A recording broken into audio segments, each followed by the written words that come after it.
একটা খামারে যদি ২ মাস আগে ডিম পায়, তাহলে ২ মাসে খাবার কষ্ট বাঁচতেছে, ২ মাসে লেবার কষ্ট বাঁচতেছে এবং তার পুঁজিটাও ২ মাস আগে উঠে যাচ্ছে। সর্বোপরি সেটা আমি মনে হচ্ছে যে বাংলাদেশে যদি হাঁস নিয়ে মানে ভালো কিছু করা যায়, তাহলে মনে হয় যে এই জাতটাই বেটার। এই হাঁসটা আপনি শুধু ডিম দিচ্ছে আগে তা না। এই হাঁসটার যেমন ডিম আগে দিচ্ছে, তেমন এটা ডিমের রেশিও ভালো। আমরা ধরেন দেশি হাঁস থেকে ২৮০ বা ২৭০টা ডিম পাই বছরে, এখানে আমরা ৩০০+ ডিম পাই। আপনারা এই ভিডিওটা অনেকে দেখবে, অনেকে সার্চিং পয়েন্টে আসবে।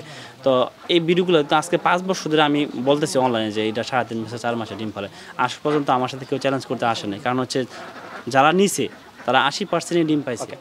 আসসালামু আলাইকুম ফরাদ ভাই। ওয়ালাইকুম সালাম ভাই। ভাই কেমন আছেন? আলহামদুলিল্লাহ, আপনি ভালো আছেন ভাই? জি আলহামদুলিল্লাহ ভালো আছি। ফরাদ ভাই, আমরা দেখতে পাচ্ছি পুকুরের উপর আপনি শেড তৈরি করে এখানে খুব সুন্দর হাঁস লালন পালন করতেছেন। এখানে কি জাতের হাঁস লালন পালন করা হচ্ছে? মূলত এটা থাইল্যান্ডের ব্ল্যাকহুল, অনেকে বাউডাক বলে, অনেকে আবার কাকুলি রূপালি বলে। তো মূলত হাঁসটার নাম হচ্ছে থাইল্যান্ডের ব্ল্যাকহুল, বর্তমানে বাউডাক বলে অনেকে চিনে। আচ্ছা আচ্ছা, আমরা তো জানি যে আপনি দীর্ঘদিন যাবত এই কালো হাঁস নিয়ে কাজ করছেন। জি, আমি হাঁস পালার পরে প্রথম দেশি হাঁস নিয়ে পালন করছি। ধরেন আপনার জিন্ডিং, ক্যাম্বেল এগুলো লালন পালন করলাম। লালন পালন করার পর দেখলাম যে হাঁসে উন্নত জাত কী আছে বা হাঁস দিয়ে ভালো কিছু করা যায় কিনা। তখন আমি প্রথমে ময়মনসিংহ হাঁস প্রজনন কেন্দ্র থেকে আমি কিছু বাচ্চা নিয়ে সংগ্রহ করি। সংগ্রহ করার পর এটা মূলত ট্রায়াল স্বরূপ আমি লালন পালন করি। ট্রায়াল লালন পালন করার পরে দেখলাম যে না, মোটামুটি ৩.৫ মাস থেকে ডিম পাড়া শুরু করে, ৪ মাসের ভিতরে প্রোডাকশন চলে আসে। তখন আমি চিন্তা করে দেখলাম যে একটা খামারে যদি ২ মাস আগে ডিম পায়, তাহলে ২ মাসে খাবার কষ্ট বাঁচতেছে, ২ মাসে লেবার কষ্ট বাঁচতেছে এবং তার পুঁজিটাও ২ মাস আগে উঠে যাচ্ছে। সর্বোপরি সেটা আমি মনে হচ্ছে যে বাংলাদেশে যদি হাঁস নিয়ে ভালো কিছু করা যায়, তাহলে মনে হয় যে এই জাতটাই বেটার। তখন থেকে আমি এই জাতটা বাড়ানোর চেষ্টা করলাম। তখন আপনারা ইতিমধ্যে জানেন যে আমার হাওরে ২০০০ হাঁস আছে। তো পুকুরে আরও একটা শেড আছে।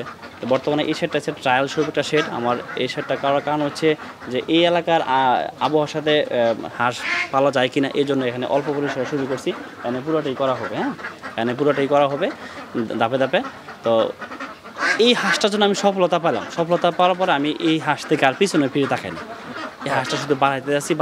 ফরাদ ভাই, আপনি যেটা বললেন যে অন্যান্য হাঁস হচ্ছে ৫.৫ মাস ৬ মাসে ডিম দেয়, আর এটা হচ্ছে ৩.৫ মাস থেকে ৪ মাসে ডিম দেয়, মানে ২ মাস আগেই ডিম পাওয়া যায়। ডিম আসে। এটা যদি আপনারা কেউ প্রুফ চান অনলাইনে, তাহলে আমি হাজার হাজার প্রুফ দিতে পারবো যাদেরকে আমি বাচ্চা দিয়েছি। এটা তো আর এমন না ৩.৫ থেকে ৪ মাসে ডিম ৪ মাসে ডিম আসছে। এখন এটা কথা জানেন কি, একটা মিথ্যা একবার, দুইবার, তিনবার বলা যায়, ৪বার আর মিথ্যা বলা যায় না, যেহেতু আমরা অনলাইনে যুগ। আপনারা এই ভিডিওটা অনেকে দেখবে, অনেকে সার্চিং পয়েন্টে আসবে। তো এই ভিডিওগুলো তো আজকে ৫ বছর ধরে আমি বলতেছি অনলাইনে যে এটা ৩.৫ মাসে ৪ মাসে ডিম ফেলে। আজ পর্যন্ত আমার সাথে কেউ চ্যালেঞ্জ করতে আসেনি, কারণ হচ্ছে যারা নিছে তারা ৮০%ই ডিম পাইছে। ২-৪-১০% পায় নাই ৪ মাসে। এটার প্রধান কারণ হচ্ছে তার লালন পালনের ত্রুটি ছিল। আচ্ছা, এটা হতেই পারে। তবে আমার জানা মতে আমি যাদেরকে বাচ্চা দিছি, তারা ৮০% মানুষই এই সঠিক সময় ডিম পাইছে এবং সফল হয়েছে। এজন্য এই হাঁসটি আজ পর্যন্ত অনলাইনে বা অফলাইনে কোনো প্রকার কোনো কমেন্টস আসে নাই যে হাঁসটা ৬ মাসে ডিম পারছে। আচ্ছা, তো পড়াবে এটা তো ডিম দিচ্ছে আগে, আমরা সেটা জানলাম। তো আমরা একটু জানতে চাই হাঁসটা ডিম দিয়ে থাকে বছরে কতগুলো? এই হাঁসটা আপনি শুধু ডিম দিচ্ছে আগে তা না। এই হাঁসটার যেমন ডিম আগে দিচ্ছে, তেমন এটা ডিমের রেশিও ভালো। আমরা ধরেন দেশি হাঁস থেকে ২৮০ বা ২৭০টা ডিম পাই বছরে, এখানে আমরা ৩০০+ ডিম পাই। ৩০০+। এখানে এটার বৈশিষ্ট্য হচ্ছে ৩০০+ ডিম দেওয়ার কারণ হচ্ছে এটা হাঁসটা ওজন একটু বেশি হয়। ধরুন আমরা দেশি হাঁসটা সাধারণত 1 কেজি 700 থেকে 800 গ্রাম হয় ডিম পাড়া অবস্থায়। 1.5 কেজি প্লাস হলে ডিম পারে, এটা 2 কেজি হলে ডিম পারে। আচ্ছা, তাহলে 2 কেজি হাঁস যদি হয়, তাহলে হাঁসটা হয় 2.5 কেজি। তাহলে একটা হাঁসের বডি ওয়েট যদি ভালো হয়, তাহলে ডিম দেওয়ার ক্ষমতাও তার বেড়ে যায় অনেক। আচ্ছা, তো পড়াবে এই যে এটা ডিম দিচ্ছে বেশি, আগে ডিম দিচ্ছে, এটা শুধু আমরা সুবিধাই দেখতেছি, বিভিন্ন সুবিধা। বাংলাদেশে কিন্তু ডিমের জন্য দেওয়া যায় খাকি ক্যাম্বেল এবং হচ্ছে জিন্ডিং, এই হাঁসগুলো পালন করে থাকে। তো সেই প্রচলিত হাঁসগুলোর বাইরে যদি আমরা এটার কথা বিবেচনা করি, এর খাবার খরচ সম্পর্কে জানতে চাই, এবং ওই হাঁসগুলো পালন করতে যে খরচ লাগে তার চেয়ে কি হাঁসে খরচ বেশি লাগে না কম লাগে? আমি যদি বলি হাঁসে আপনার খাবার খরচ যেটা, একটা হাঁস যদি ডিম পারে, ডিম পারতে গেলে অবশ্যই ডিমের ওজন থেকে সে দ্বিগুণ খাবে। এটা আপনারা জানেন কিনা? তাহলে হাঁসের খাবারের দিক থেকে কোনো জায়গার কম বেশ হয় না। অন্য হাঁস যেভাবে আমরা 150 গ্রাম খাবার দিই, 150 গ্রাম খাবারই দিই। কিন্তু এই হাঁসটা জেনেটিকভাবে এটা এতটুকুই জেনেটিকভাবে সেটা সবল থাকে এবং জেনেটিকভাবে তার ডিম পাড়ার রেশিও বেশি থাকে। আচ্ছা, তো পরে এই যে ৪-৫ বছর হচ্ছে বাংলাদেশি হাঁসটা নিয়ে আপনারা কাজ করতেছেন, আপনার মতো আর অনেক খামারি আছে, তারাও কিন্তু এই হাঁস নিয়ে কাজ করতেছে। বাট আমরা কিন্তু একদম পুরোপুরি এটার বিচার এখন ওরকম দেখি না, কারণ এটার যে সুবিধা রয়েছে, এই সুবিধা অনুযায়ী কিন্তু বাংলাদেশে আসলে অন্যান্য হাঁসের মার্কেট বিলুপ্ত হয়ে শুধু এই হাঁসেরই কিন্তু রাজত্ব থাকার কথা। যে আরও সময় হবে। একটা জিনিস খেয়াল করেন, বাংলাদেশে কিন্তু হাঁস লালন পালনের দিক দিয়ে খুব কম না, আমরা প্রতি মাসে যদি আমি যদি 1 লক্ষ বাচ্চা উৎপন্ন করি তাহলে আরও তো কত লক্ষ লক্ষ বাচ্চা উৎপন্ন হচ্ছে।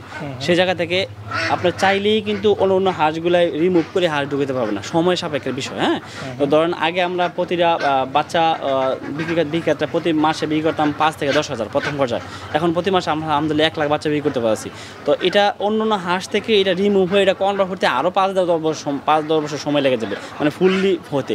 এখন আমরা যদি বাচ্চা বিক্রি করতে চাই তাহলে আমরা 30% থেকে 30% প্লাস মাইনাস এই হাঁসের বাচ্চা বিক্রি হয়, যে জায়গায় আগে 5% বাচ্চা বিক্রি হতো। তো আশা করি আমরা 2-1 বছর পরে এটা 50% চলে যাবে প্রোডাকশন।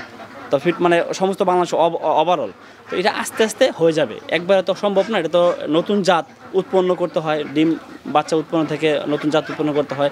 একসময় আমি আশা করি এটা আস্তে আস্তে, একসময় যেমন খাই ক্যাম্বেল হাঁসের ডিমের জন্য রাজা ছিল, যেটা নাকি আমাদের মুরব্বীরা বলতো যে খাই ক্যাম্বেল ডিমের রাজা, একসময় এটা আমাদের আশা করি এটা হয়ে যাবে আস্তে আস্তে। পরাদ একটু জানতে চাই, অন্যান্য হাঁসের তুলনায় এই কালো হাঁসের রোগ প্রতিরোধ ক্ষমতা কেমন? আসলে রোগ প্রতিরোধ ক্ষমতা যদি আমি বলি তো রোগ প্রতিরোধ ক্ষমতা খুবই ভালো। তবে হাঁস, কালো হাঁস হোক বা ক্যাম্বেল হাঁস হোক বা জিন্ডিং হাঁস হোক, যে কোনো হাঁস হোক, হাঁসের যদি আপনার সঠিক পরিচর্যা না হয় তার রোগ প্রতিরোধ ক্ষমতা উভয়ের খারাপ হবে। আমি বলবো যে রোগ প্রতিরোধ ক্ষমতা খুবই ভালো, তবে আপনার সেন্সিটিভ থাকতে হবে, আপনার ভ্যাকসিন ঠিকমতো করতে হবে, খাবার দাবার সঠিকভাবে দিতে হবে, এবং এর আবহাওয়া মানে পরিবেশটা আপনার তার সাথে মিলে নিতে হবে। গরমের সময় একটু ঠান্ডা পরিবেশ দিতে হবে, শীতের সময় একটু উষ্ণ রাখতে হবে। মোট সর্বপরিসরে আপনি যে কোনো হাঁস নেন, আমি শুধু এই হাঁসটার যে হাঁসটার ভালো রোগ প্রতিরোধ রোগ হয় না তা বলবো না, অযথা যেটা নাই সেটা বলবো কেন। রোগ এটারও হয়, ক্যাম্বেলেরও হয়, কিন্তু আপনার সর্বপরিসরে খেয়াল রাখতে হবে যে আমি এটা লালন পালন করতেছি, এটা আমার কেরিয়ার, এটা আমার ভবিষ্যৎ, এটা আমার ব্যবসা, আমি ভালোভাবে পালবো, এটা আমার কেরিয়ার হবে। পরাদ আমরা যে শেডে রয়েছি, শেডে কতগুলো হাঁস রয়েছে? এখানে 500 প্লাস হাঁস আছে। এখানে মূলত ট্রায়ালের জন্য এখানে আপনার আশেপাশে পুকুর দেখছেন আপনারা, এই পুকুরে মূলত 2000 হাঁস পালন করা যাবে। এখানে ট্রায়াল স্বরূপ এই শেডটা মূলত নতুন করা হয়েছে, এটা 7 নম্বর শেড নতুন করা হয়েছে, এটা মূলত ট্রায়াল স্বরূপ এখানে রাখা হয়েছে হাঁসগুলো। আচ্ছা আচ্ছা, যে হাঁসগুলো দেখতে পাচ্ছি এগুলোর বয়স কতদিন? এখানে 3 মাস প্লাস, এগুলো ডিমে এখনো আসে নাই। আচ্ছা, তাহলে ডিমে চলে আসবে? জি, এগুলো আমরা আগের যে হাঁসগুলো আমরা মূলত কী করি, আসলে একটা হাঁস দিয়ে তো আপনার ভালো ডিম নিতে গেলে 4 মাসে ডিম পাড়া শুরু করলে এটা 1 বছর পর্যন্ত ভালো ডিম পাওয়া যায়, 18 বছর পর্যন্ত 18 মাস পর্যন্ত ভালো ডিম পাওয়া যায়।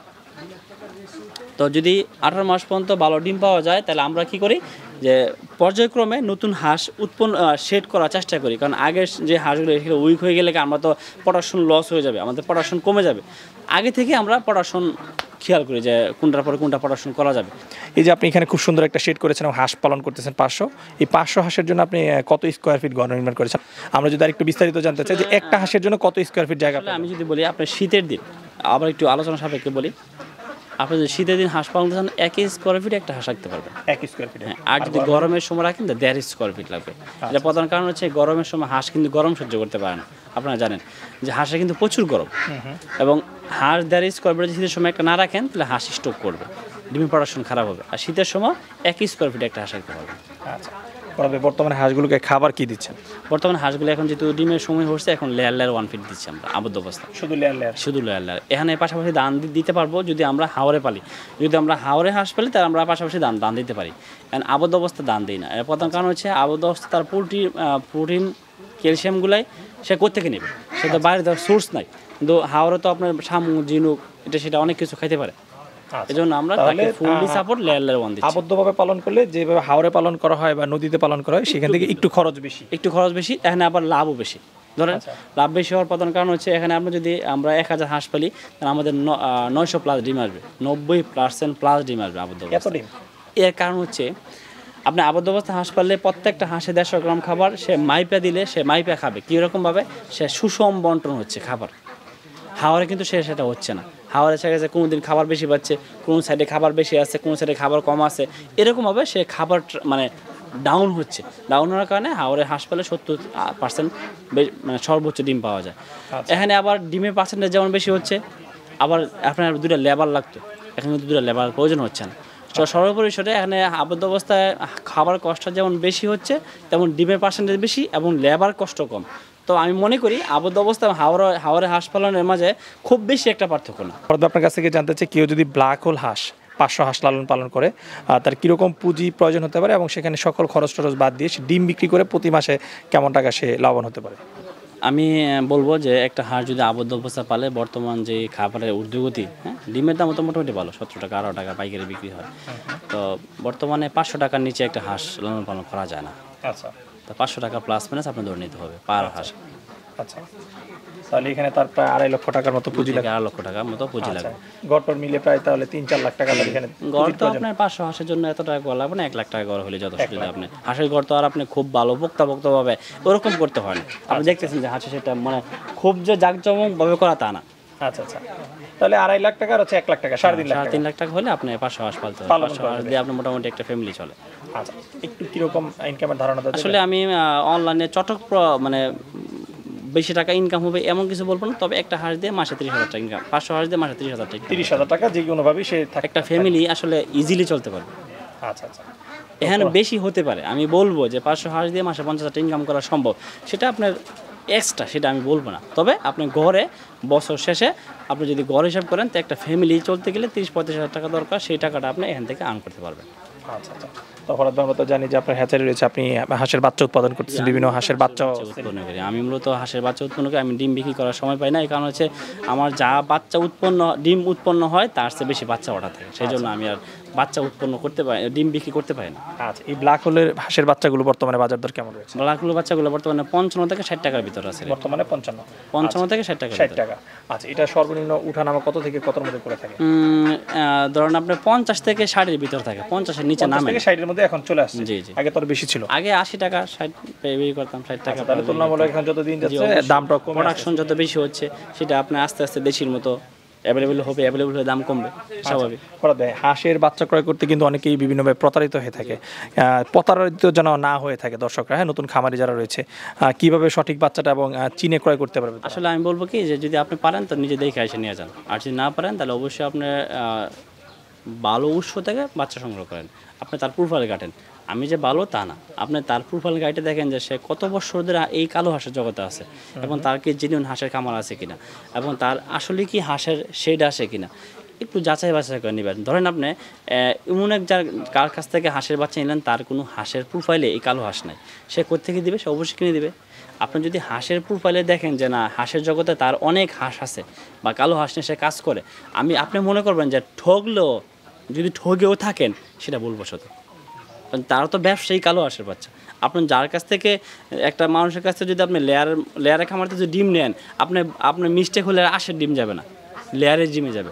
তো যার নাকি কালো হাঁসের খামারই নেয়, তার কাছ থেকে আপনি কালো হাঁস সংগ্রহ করতে যাবেন, সে অবশ্যই অন্য জায়গা থেকে কিনে দিবে, তখন আপনি কত শিকার হবেন।